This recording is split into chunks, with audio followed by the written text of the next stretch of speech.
I want to apologize for how late this review is, even though such an apology is probably unnecessary, being that I don't really have an audience currently.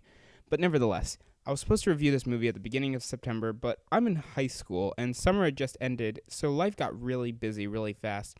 And every time I found myself sitting down to review this movie, something would either come up or I would just be too exhausted to do so. Now, with that out of the way, on to the review.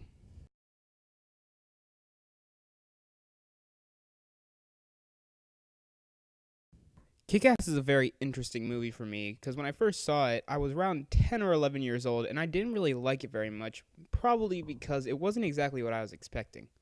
I was expecting a straight-up comedy that poked fun at all the tropes of superheroes, and while it does do that, it does it in a very adult way, and at the time, I didn't really get a lot of the jokes. Also, at the time, I didn't really know what the difference was between a comedy and a dark comedy. It wouldn't be until I was older where I would watch it again and really start picking up on things and actually like the movie much more.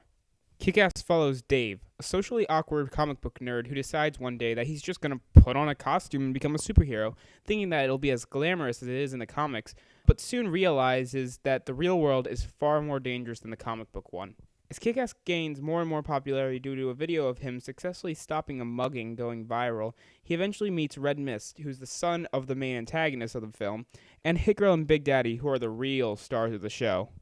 This was actually one of my biggest gripes with the movie when I first saw it, and it's still one of my biggest gripes now.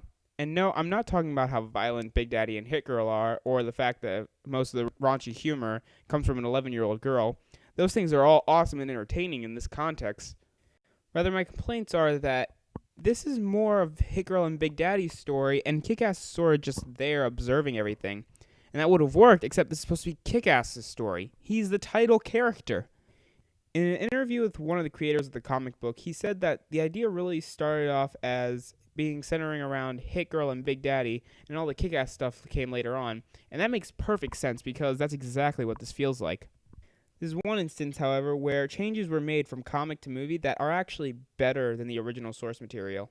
The original comic is pretty much exactly the same as the movie, almost scene for scene in fact, and it has that lightheartedness about it and embraces the absurdity of the situation.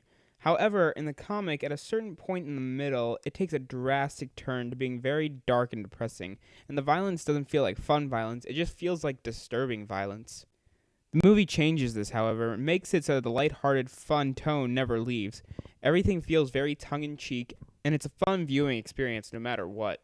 My favorite change is actually how, spoiler alert, Big Daddy dies.